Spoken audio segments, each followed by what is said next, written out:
Bonjour à tous. Je ne sais pas si on m'entend. Jules, est-ce que l'on m'entend? Est-ce qu'on voit bien l'écran? Oui, c'est parfait. Super. Alors nous allons commencer. Déjà désolé pour ce retard. On a eu un petit problème en interne. C'est la première fois qu'on utilise Livestorm et donc c'était un petit test et ça va pas marché. Donc on essaiera de pour les prochains événements que ce genre de problème n'arrive plus. Donc merci beaucoup d'être aussi nombreux pour cet événement. La dernière fois que j'ai regardé, on était plus de 180 inscrits. J'espère que tout le monde arrivera à se connecter.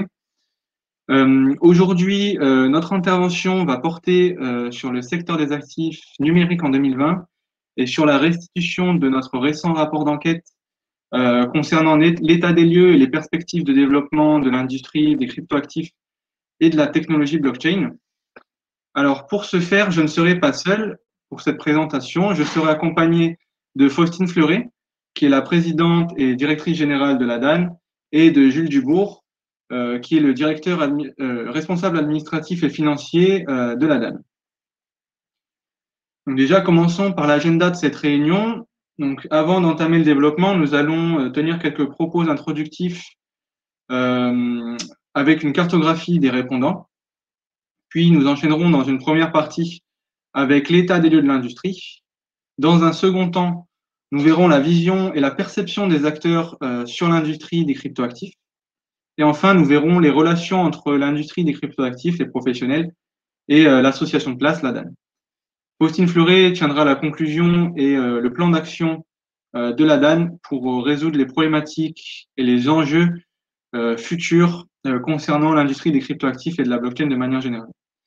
Enfin, nous consacrerons environ 15 minutes pour répondre à toutes vos questions.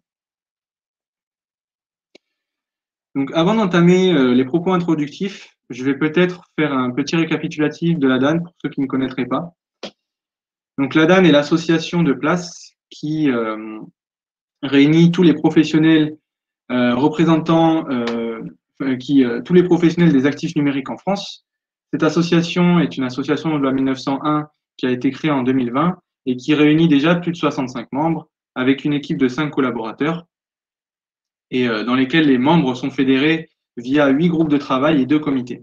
En une année, nous avons publié plus de 70 documents que nous verrons dans le cadre de cette enquête. Et nous sommes en relation avec environ 11 institutions qui sont tant des institutions étatiques que des autorités administratives indépendantes ou des autres associations de place. Notre but, c'est de développer le secteur des actifs numériques en favorisant la croissance de l'industrie, donc en soutenant les acteurs, en construisant un cadre réglementaire qui soit propice et pragmatique pour le développement et l'éclosion de nouvelles startups, en bâtissant des relations saines avec les autorités et les acteurs privés traditionnels, et en faisant de la pédagogie auprès du public pour apporter une meilleure compréhension des actifs numériques et de la technologie blockchain dans son ensemble. Donc, commençons par une brève introduction avec la cartographie des répondants à cette enquête. Alors, en janvier 2020, en janvier 2021, nous avons effectué un sondage auprès de toutes les entreprises du secteur des actifs numériques en France, donc pas nécessairement les membres de la DAN, et nous avons récolté les réponses anonymes d'environ 71 répondants. Donc, ces 71 répondants sont pour la plupart des entreprises françaises, donc qui ont leur siège social en France, à 92%. Les 8% restants appartiennent à des sociétés qui sont soit établies dans des pays voisins à la France, donc je pense au Luxembourg et à la Suisse, soit dans des pays qui entretiennent des relations commerciales historiques avec la France, tels que les États-Unis. La plupart des répondants à l'enquête ont aussi affirmé qu'ils souhaitaient développer des projets en France à l'avenir. Et ces répondants appartiennent à des secteurs qui sont très éclectiques. 52% des répondants à cette enquête appartiennent au secteur des actifs numériques. Donc, ce sont des projets blockchain tels que des OAT, tels que des exchanges et autres PSAN. L'autre partie restante appartient pour 16% au secteur bancaire, financier et assurantiel pour 9% à des entreprises de l'informatique et du télécom, et pour 7 et 6% des cabinets d'études et de conseil et des cabinets juridiques. Une petite part complète utilement notre enquête et est composée d'entreprises qui appartiennent au secteur de la santé, au secteur de l'immobilier, au secteur du transport. Notons aussi que l'industrie est principalement composée de très petites entreprises et de petites et moyennes entreprises. 62% des entreprises crypto de l'industrie française sont des entreprises de 10 salariés ou moins. 20% sont des entreprises entre 10 et 50 salariés.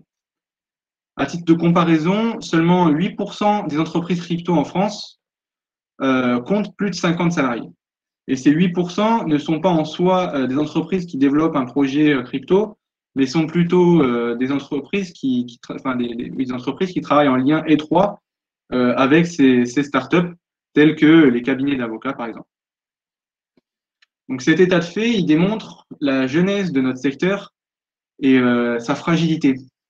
Donc cela nécessite l'intervention de nombreux acteurs tels que l'ADAN pour militer et instaurer un cadre réglementaire propice à leur éclosion, sans quoi ils se feraient avoir par la concurrence avec les autres États. Après cette courte introduction et cette cartographie des acteurs de l'industrie, nous allons désormais appréhender un état des lieux de l'industrie en guise de développement. Donc, merci Hugo, bonsoir à tous. Donc, comme Hugo l'a développé en préambule, l'industrie des actifs numériques est assez jeune. Malgré tout, elle arrive à se stabiliser économiquement. En effet, on a pu constater que l'évolution du chiffre d'affaires des entreprises depuis 2018 et 2020 reste relativement hétérogène. Donc, comme on peut le constater sur le premier graphique, en 2020, environ 75% des entreprises ont généré moins de 500 000 € de chiffre d'affaires. Cela peut paraître relativement modeste, mais cela s'explique surtout par la courte existence des entreprises composant ce secteur. En effet, l'enquête nous montre que 83% des répondants sont des sociétés ayant moins de 5 ans d'existence.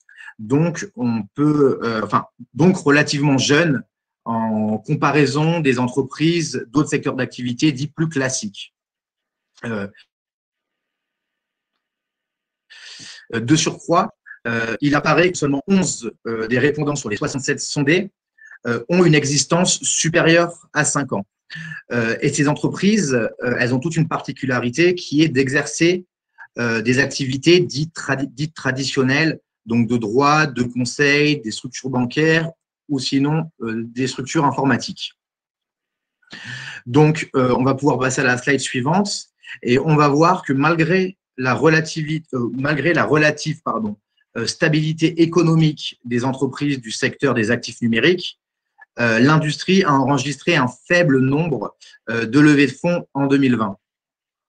Donc, le premier graphique nous montre que 47% des répondants à l'enquête n'ont effectué aucune levée en 2020.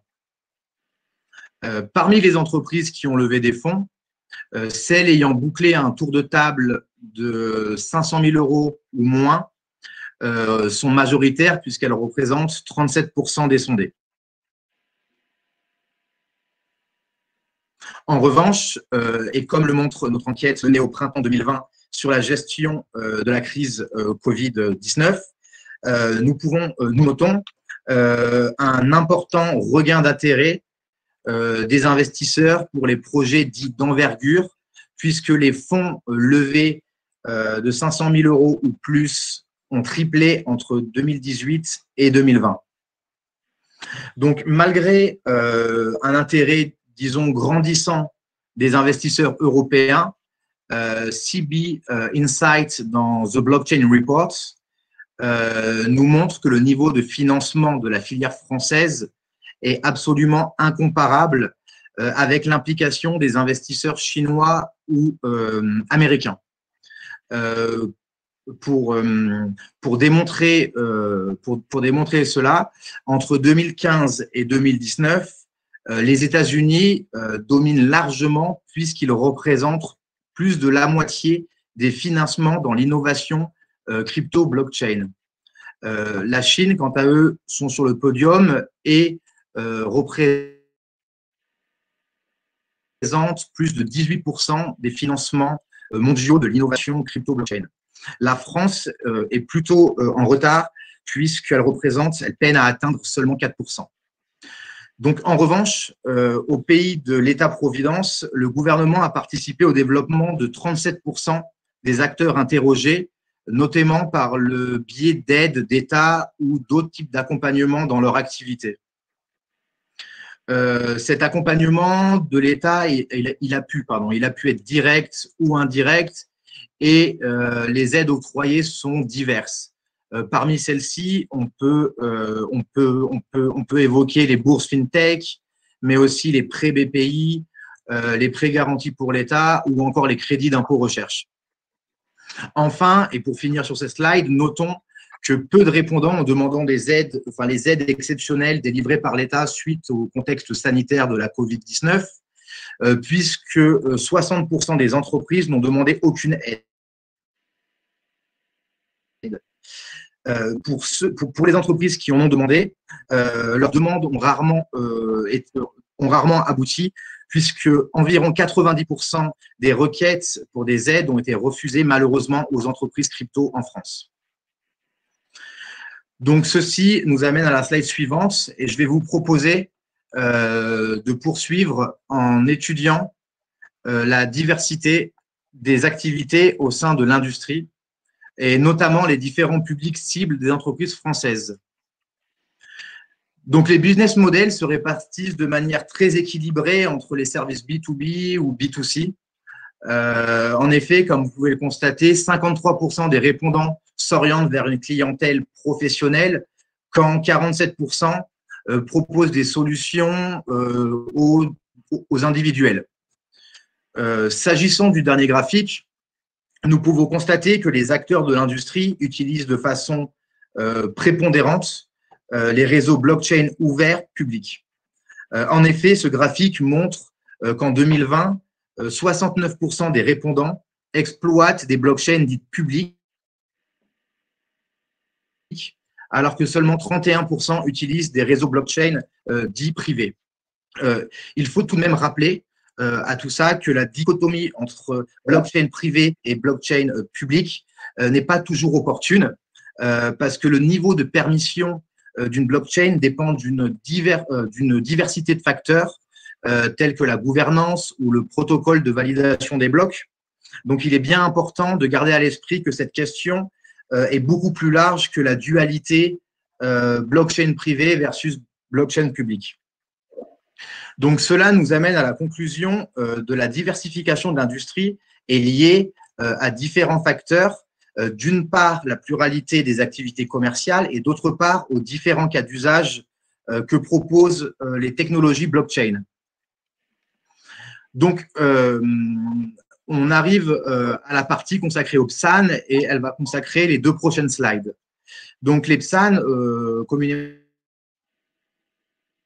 appelés aussi prestataires des services sur actifs numériques, ces derniers proposent aux tiers différents services, parmi lesquels l'achat-vente d'actifs numériques, la conservation, l'échange d'actifs numériques, l'exploitation de plateformes, la gestion de portefeuille, etc., etc. Notre enquête révèle que les PSAN représentent une partie non négligeable des acteurs français, puisque 21% des répondants sont PSAN. Et ce statut leur permet de délivrer plusieurs services. Parmi ceux-ci, 57% des PSAN fournissent un service d'achat ou de vente d'actifs numériques en monnaie ayant cours légal. La moitié des PSAN, donc environ 50%, fournissent un service de conservation d'actifs numériques, quand 36% des PSAN fournissent un service d'échange d'actifs numériques et 14% d'entre eux exploitent une plateforme de négociation d'actifs numériques. pour recontextualiser, il faut aussi euh, il faut aussi comprendre que les PSAN qui ont répondu à l'enquête, certains PSAN peuvent fournir différents services. C'est ce qu'on va voir dans la slide suivante. Donc, merci. C'est ce qu'on va voir dans la slide suivante. Donc, avant toute chose, il est important de rappeler que depuis décembre 2020, les PSAN doivent obligatoirement être enregistrés auprès de l'AMF pour la fourniture de services de conservation d'actifs numériques et d'achat ou de vente numérique en monnaie ayant cours légal. L'enregistrement délivré par l'AMF ne concerne qu'un seul service, pour rebondir sur ce qu'on disait avant. Du coup, si un PSAN délivre plusieurs services, par exemple de la conservation et de l'achat-vente, il devra s'enregistrer à plusieurs reprises auprès de l'AMF. Notre enquête met aussi en lumière le fait qu'une grande majorité des PSAN sont désormais enregistrés ou sont en cours d'enregistrement auprès de l'AMF. En effet, en 2020, environ 86% d'entre eux sont enregistrés ou sont en cours d'enregistrement. Petit aparté pour vous rappeler que parmi les 14 répondants, un PSAN a cessé son activité pour des raisons étroitement liées aux difficultés que rencontrent les PSAN aujourd'hui en France. Enfin, et pour finir, l'enquête révèle que 79% des PSAN ont déjà initié une procédure d'agrément auprès de l'AMF et de l'ACPR. Donc, contrairement à l'enregistrement, qui est une condition sine qua non pour délivrer certains services, l'agrément n'est pas nécessaire, mais octroie certaines facilités commerciales, notamment le démarchage au public, et octroie aussi un accès facilité au compte bancaire. Donc, je vais conclure cette partie et nous allons continuer en vous exposant le regard porté par les acteurs sur l'industrie française. Merci beaucoup, Jules. Donc, après avoir établi et appréhendé un état des lieux de l'industrie et des acteurs crypto en France, il convient nécessairement d'appréhender la vision et la perception de ces acteurs sur l'industrie elle-même. Donc, tout d'abord, rappelons que l'année 2020 a été une année charnière pour l'industrie et exceptionnelle. Cette année a été, d'une part, marquée par la crise Covid, qui a bouleversé l'économie globale et a lancé la France dans un climat de récession. Et malgré cette crise Covid, nous avons quand même pu constater le développement de nombreux acteurs de l'industrie et l'éclosion de nouvelles startups. D'autre part, l'année 2020 a été témoin de la première application de la loi Pacte et de la mise en place des enregistrements et des agréments PSAN. Et c'est la raison pour laquelle cette année a été exceptionnelle. Donc, s'agissant du regard porté par les acteurs sur l'industrie elle-même, nous constatons que le regard porté par les acteurs sur l'industrie de manière globale est positif. 73% des répondants à notre enquête, soit environ 47 répondants, ont considéré que l'écosystème français se portait bien. Et parmi ces 47 répondants, 11% ont même considéré que l'écosystème se portait très bien, ce qui est gage de bonne santé du secteur. Par rapport à 2019, 54% des acteurs ont affirmé que l'écosystème se portait mieux. Et 9% d'entre eux ont même considéré que l'écosystème se portait bien mieux. Donc cet état de fait s'explique tout simplement par l'explosion du secteur, notamment à la fin de l'année 2020, et par la mise en place d'une réglementation qui rend de plus en plus légitime l'écosystème des cryptoactifs et de la blockchain. Concernant la vision long terme du marché, les acteurs ont une vision et un regard qui est positif sur le futur du marché. 72% des répondants à notre enquête, soit 48 répondants, ont une vision positive et 27% des répondants ont même une vision qui est très positive. Cela s'explique par les nombreux accomplissements qui ont été effectués en 2020, par les nombreux événements tels que la mise en place d'Ethereum 2.0, tels que la réglementation européenne, le projet de règlement MiCA qui, si certains points sont discutables, permet tout de même de légitimer encore les activités sur cryptoactifs, et par certaines levées de fonds qui ont été réalisées, notamment en Europe. En 2020, on a notamment eu la grosse levée de fonds de Bitpanda, par exemple. Concernant le ressenti des acteurs sur l'environnement des actifs numériques, mais de manière plus spéciale cette fois-ci. Donc, commençons déjà par l'avis des acteurs sur le cadre réglementaire et sur la fiscalité des actifs numériques. Donc, de manière générale, les acteurs ont une vision assez négative du cadre réglementaire et de la fiscalité, puisque 77% des répondants considèrent que le cadre fiscal applicable aux acteurs de l'industrie est défavorable, voire très défavorable. Et certains répondants ont même mis en exergue le caractère complexe du régime fiscal, parfois incompréhensible et mal défini. D'autres répondants ont notamment mis en avant le côté désuet de la loi de finances de 2019, qui ne prend pas en considération une multiplicité de nouveaux cas d'usage qui ont été développés entre-temps par l'industrie elle-même. S'agissant du cadre réglementaire, c'est un peu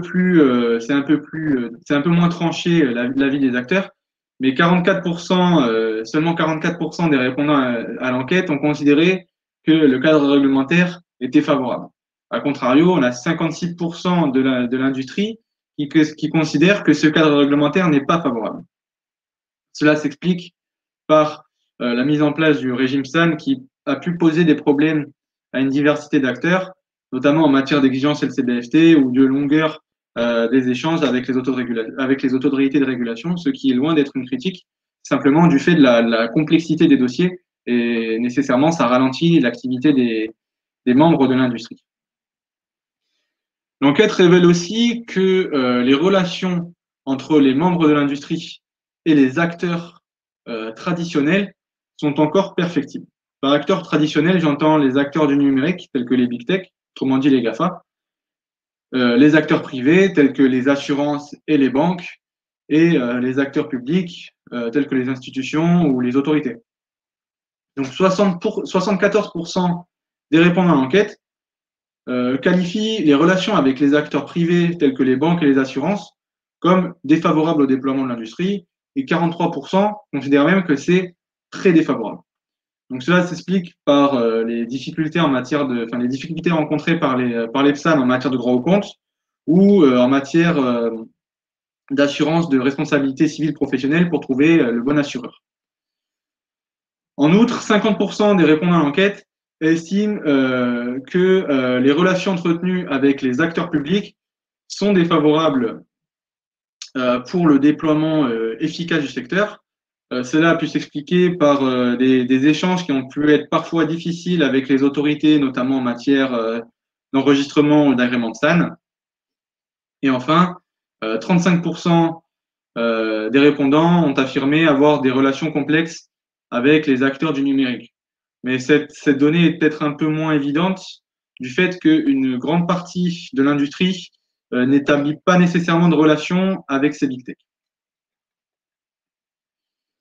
S'agissant désormais du ressenti des acteurs sur l'image de la crypto et sur la possibilité d'accéder au financement en France.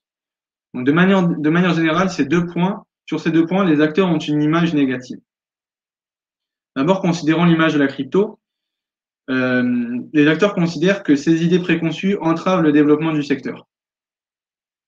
Le fait d'associer souvent les activités sur actifs numériques au développement, au financement du terrorisme, le fait d'associer les cryptos elles-mêmes, telles que Bitcoin, à des pyramides de Ponzi, sont notamment des éléments qui font que l'image des cryptos est négative et qui n'est surtout que partiellement vraie.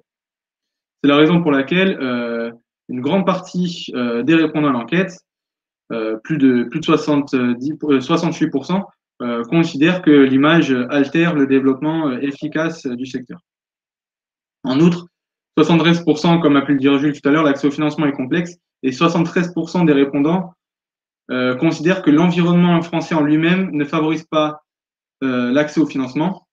Une telle donnée est très tranchée et très forte, mais peut aussi s'expliquer par l'impact de la crise Covid sur l'accès au financement, puisque nécessairement la récession économique n'était pas un terreau fertile pour permettre le financement des startups.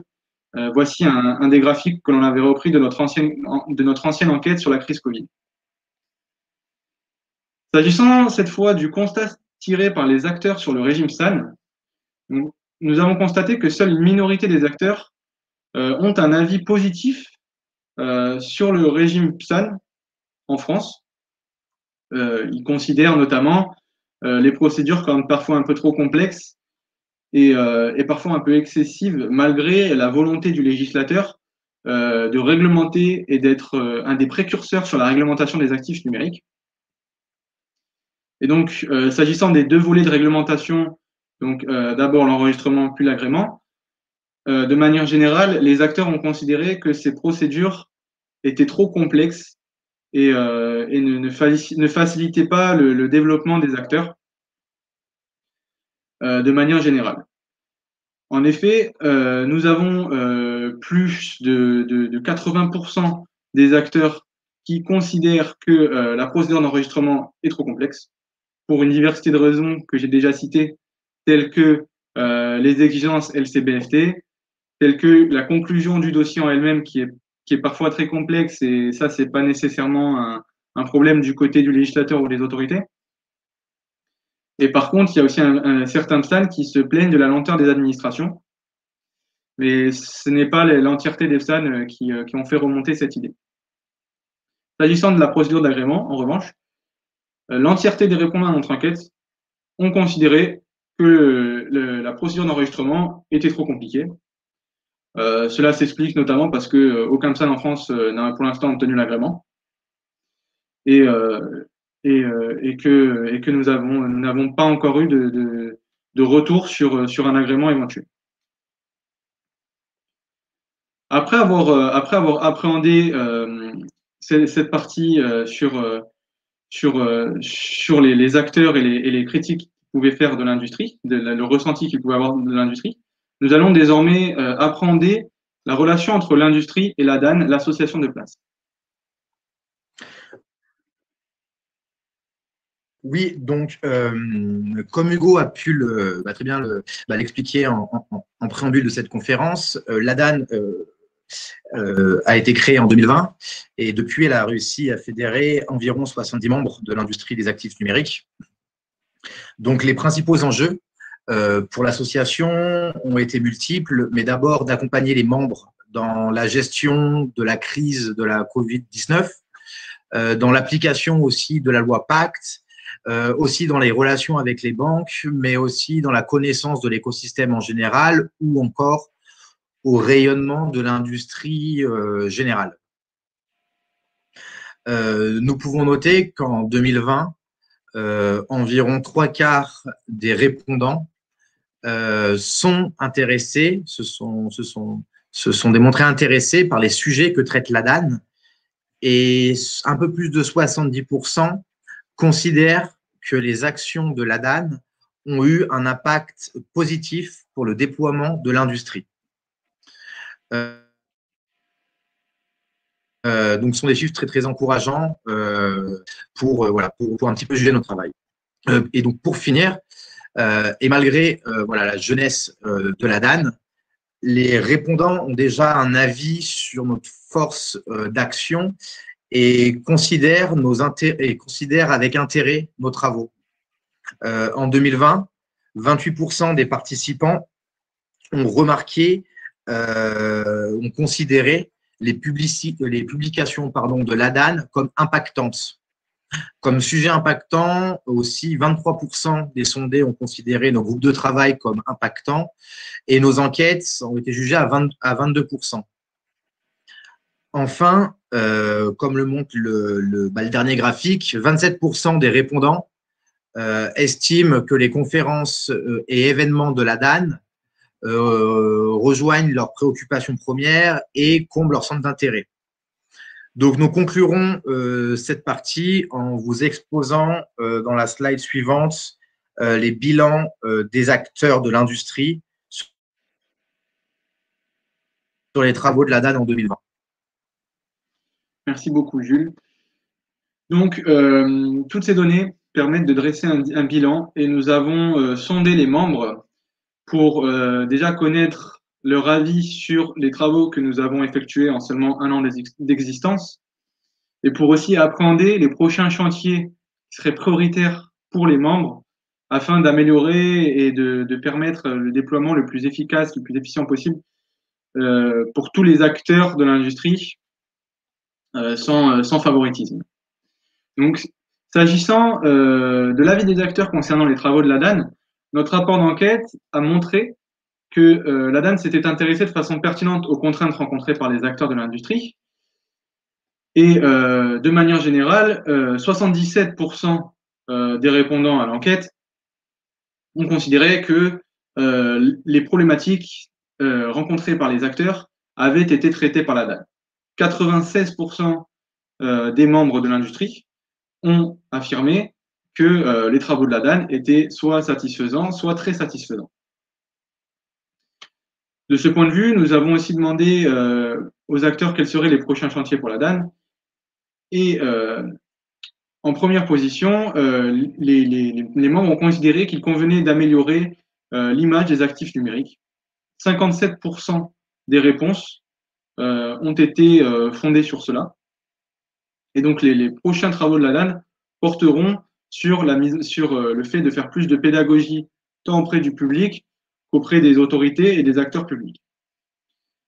En outre, 54% des répondants souhaitent que la DAN continue de développer des articles pédagogiques auprès des acteurs privés et des autorités. Et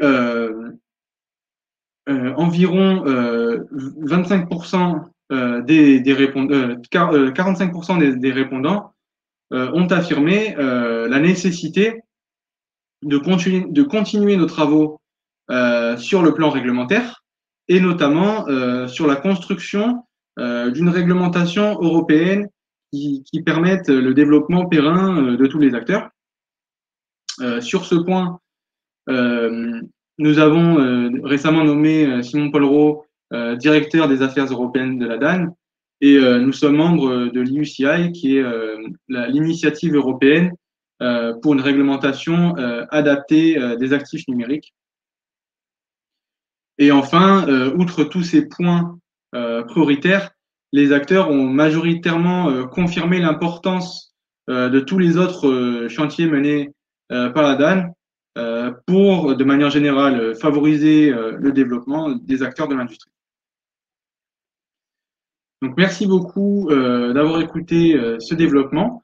Nous allons désormais laisser la parole à Faustine Fleuret, la présidente de la DAN et directrice générale, pour tenir quelques mots de conclusion et pour donner le plan d'action de la DAN pour les prochaines années à venir. Donc voilà. Merci beaucoup. Merci beaucoup Hugo et Jules pour la fidèle restitution de notre enquête et pour avoir déjà un peu finalement préparé le terrain de ces conclusions. Comme vous l'avez dit tous les deux, ces problématiques que rencontre encore aujourd'hui le secteur ne sont pas nécessairement nouvelles, nous ont été remontées en majorité par les répondants et c'est pourquoi la DAN a déjà engagé des travaux sur ces thématiques dès sa création en janvier 2020. Donc, je ne vais faire finalement qu'une synthèse de ces problématiques déjà évoquées afin de conclure cette présentation et vous laisser la parole pour d'éventuelles questions.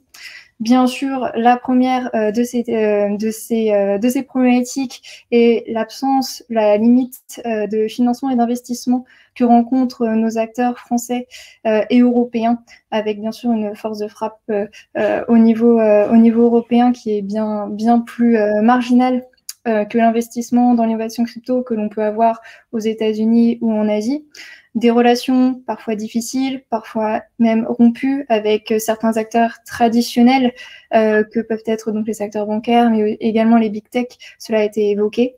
Nous avons eu la chance d'avoir une réglementation en amont qui nous prépare finalement à l'arrivée de ce cadre européen qui est en train d'être construit, mais ce cadre français est perfectible pour plusieurs raisons, les clarifications qui sont encore nécessaires et qui aujourd'hui bloquent certains acteurs dans leur procédure d'enregistrement, et finalement les bénéfices de ce régime qui ne sont pas là, et en premier lieu l'accès aux comptes bancaires.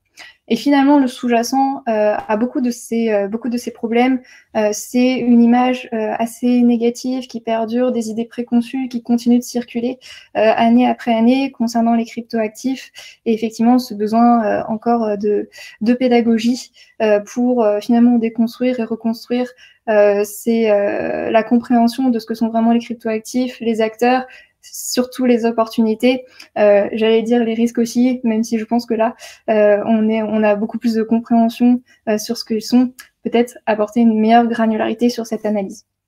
Donc, sur les constats, finalement, ce qui nous a été remonté par les répondants à cette enquête confirme que on a engagé les actions sur les bonnes problématiques et que ces actions sont aujourd'hui encore nécessaires. Même si on constate quelques avancées, les problématiques sont toujours présentes. Donc, concrètement, qu'est-ce que cela signifie pour la DAN aujourd'hui ? Concernant l'accès au financement et l'investissement dans le secteur crypto, outre bien sûr la nécessaire pédagogie, puisqu'on s'est rendu compte qu'il y a quand même un certain segment de parties prenantes qui ne sont pas nécessairement connaisseuses des opportunités, avec l'action à l'Europe, le plan de relance, etc. L'objectif va être vraiment de flécher plus d'investissement et d'inscrire finalement les cryptoactifs, la blockchain dans l'innovation de rupture et mieux l'inscrire dans des programmes de soutien public de façon plus claire que ça ne l'est aujourd'hui. Concernant les relations avec les différents acteurs, nous, on continue, on est toujours ouvert au dialogue avec ces acteurs. On essaye de sensibiliser également d'autres personnalités sur ces problématiques. Le but est vraiment de lever les barrières et pour ça, on a de plus en plus un soutien politique sur ces sujets que l'on essaye également de renforcer. Nous travaillons de concert avec les autorités concernant les aspects réglementation, PSAN et puis la fiscalité, là où il y a encore beaucoup besoin de clarification. Donc là, on est en production de propositions concrètes qui sont attendues par les autorités pour clarifier ce qui doit l'être. Et également, on continue de signaler les problématiques qui se présentent et que nous remontent nos membres de façon très utile, avec ce sous-jacent qui est cette pédagogie, ces efforts que l'on continue de mener. On a cette vocation à continuer la parution d'articles pédagogiques qui ne se veulent pas de nos positions, mais plutôt clarifier certains sujets sur lesquels on a une demande. Donc vous pourrez trouver sur notre site, par exemple, déjà un article sur l'impact environnemental écologique des technologies blockchain. Toutes ces thématiques qui nous ont été signifiées comme ayant besoin de précision, de clarification, et sur lesquelles on va continuer de travailler encore plus intensément que l'année dernière. Merci beaucoup pour votre attention. Je vois qu'il nous reste 10 minutes et c'est parfait pour poser vos questions, soit sur l'enquête, soit sur ces différentes problématiques sur lesquelles nous concluons cette conférence. Merci beaucoup pour votre attention si vous n'avez pas de questions, et nous restons disponibles le cas échéant jusqu'à 19h. Merci beaucoup.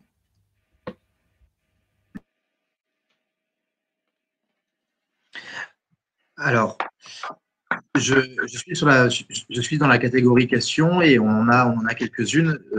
Si vous voulez, je vais pouvoir vous les présenter et on va pouvoir y répondre directement en live. Donc, Antoine Bourgeois demande: est-ce que c'est caricatural de dire que les Suisses ont tout compris depuis longtemps en légiférant sur 3 tokens, paiement, investissement, utilité, et que donc la France n'a rien compris en légiférant via la loi Pacte sur le seul token d'investissement? Alors, Si je peux répondre sur cette question, Hugo et Jules, n'hésitez pas à compléter. Alors déjà, je corrigerai parce que la loi Pacte n'a pas du tout légiféré sur les tokens d'investissement. Au contraire, s'il y a bien une type de qualification juridique qui est exclue de l'application de la loi Pacte, c'est bien les instruments financiers, donc grosso modo les tokens d'investissement. C'est vrai que paiement, investissement, utilité, c'est une classification FINMA, donc de l'autorité suisse, qui n'a pas été repris dans la loi Pacte. Donc c'est pour ça que bien sûr c'est pour ça que la classification française est différente. On est sur deux types d'approches. Donc en fait, voilà, j'apporterai simplement cette correction. Du coup, aujourd'hui, qu'est-ce que la loi Pacte?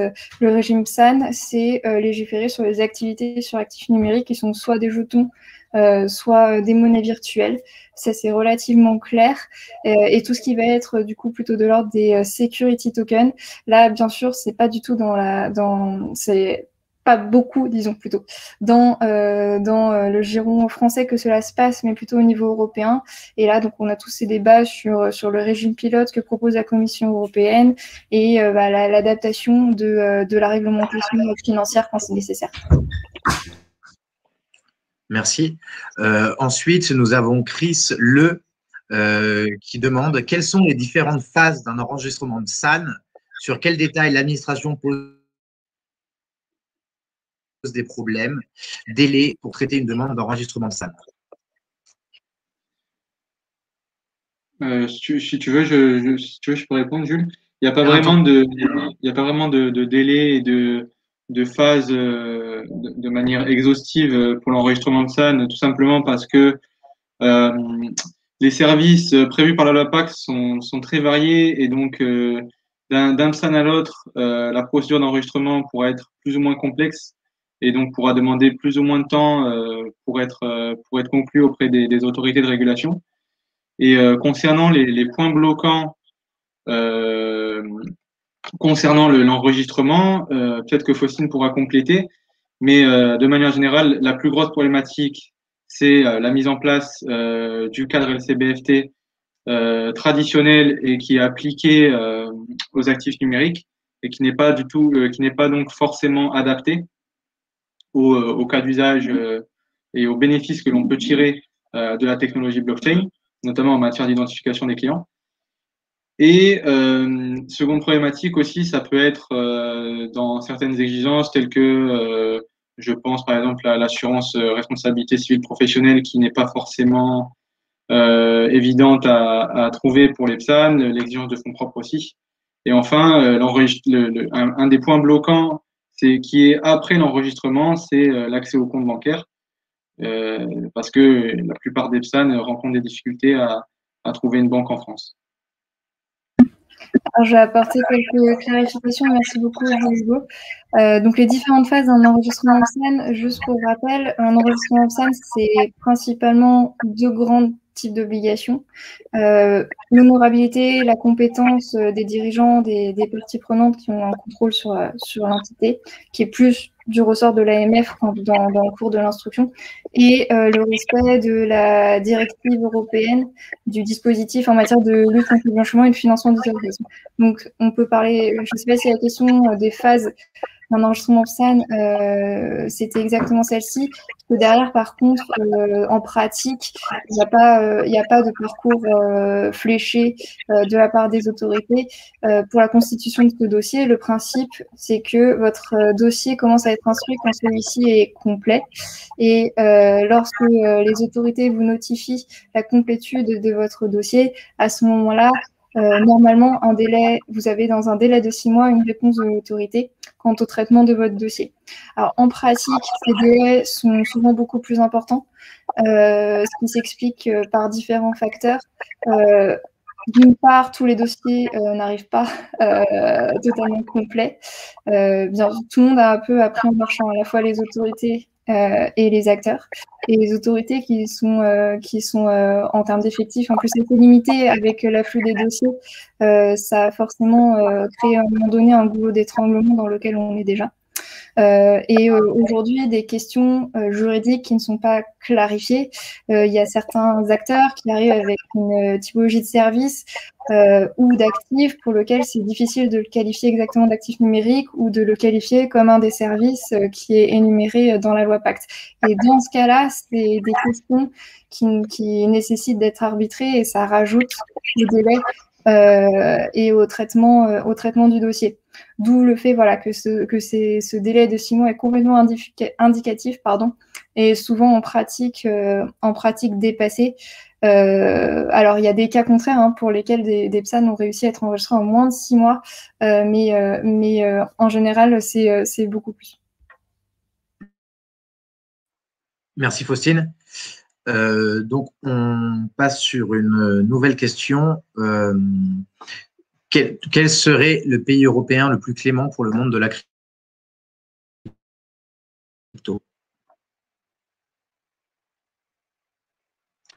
Ça va être assez complexe de répondre puisque chaque pays a ses propres spécificités. Je ne sais pas si mes camarades ont quelque chose de plus à rajouter.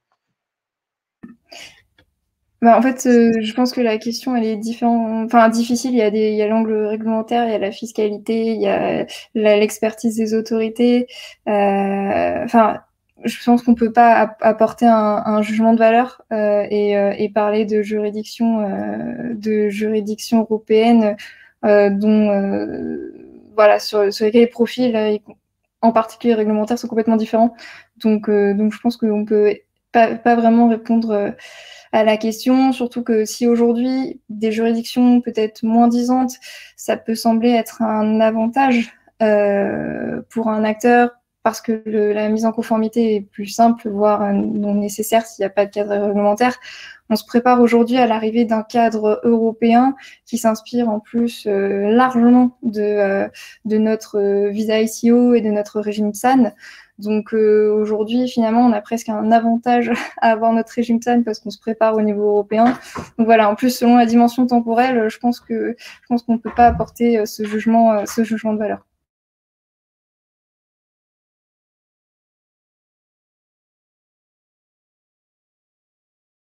Merci Faustine. Donc, une question de Benoît Kouleza.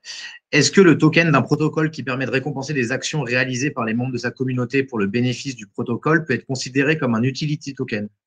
Faut-il des autorisations particulières pour émettre ce type de jeton,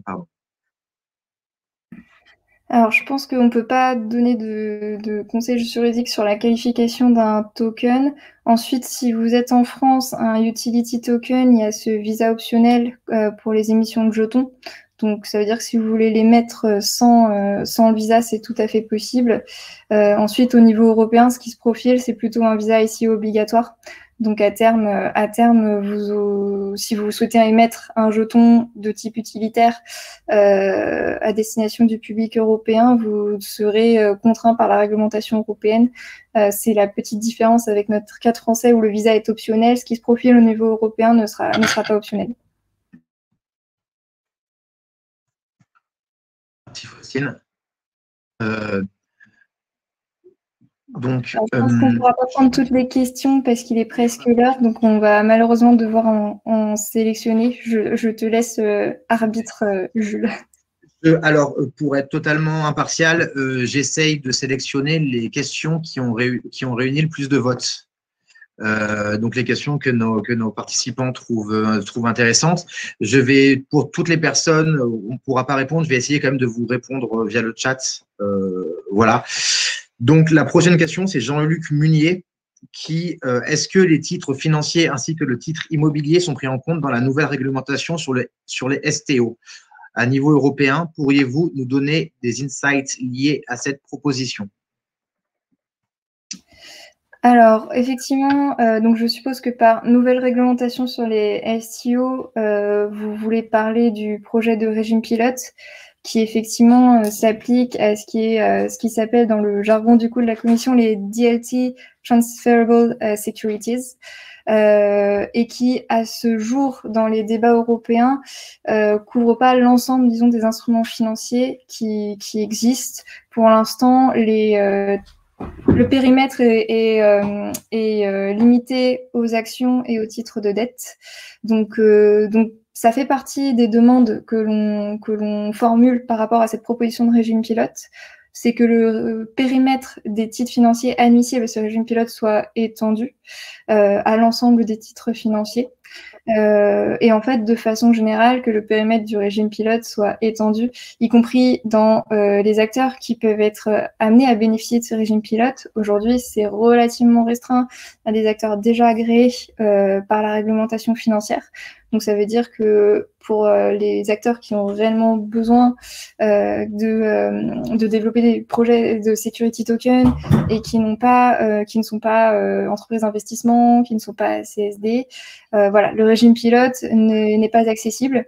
Et quelle est la conséquence? C'est que vous n'avez pas accès aux exemptions à la réglementation financière qui vous permettrait de développer votre projet. Donc sur le régime pilote, notre réelle inquiétude, c'est qu'il soit réellement favorable à l'innovation. Et cette innovation, elle est portée par, bien sûr, des acteurs établis, mais pas que. Et d'ailleurs, principalement des acteurs innovants. Que l'on ne se limite pas tant sur le périmètre des titres financiers, des exemptions qui pourraient être octroyées pour lever les obstacles réglementaires, qu'on ne se limite pas de base, puisqu'on n'a certainement pas anticipé tous les obstacles réglementaires qui se posent quand on veut développer des marchés de security token, et que du coup cet espace d'expérimentation soit intéressant. Aujourd'hui, on a des seuils en dessous duquel vous pouvez bénéficier de ce régime pilote, au-dessus duquel vous rebasculez dans la réglementation financière sans exemption, en dur. Et notre crainte, c'est que ces seuils déjà relativement bas, soit encore abaissé. Donc voilà, un espace d'expérimentation relativement restreint pour l'ensemble de ces raisons. Donc normalement, sur le régime pilote, donc il y a cette proposition de la Commission européenne qui a été publiée en septembre dernier. Un rapport au Parlement européen devrait être publié, on nous avait parlé de juin, peut-être juillet, mais qui va déjà proposer des amendements à cette proposition de la Commission européenne. Au niveau du Conseil, il y a aussi des propositions d'amendements qui seront formulées. Et à partir de là, c'est la phase de trilogue européen classique qui s'engage, d'où le fait que ce régime pilote, lorsqu'il verra le jour, voilà, on peut compter sur un horizon de 3-4 ans assez facilement.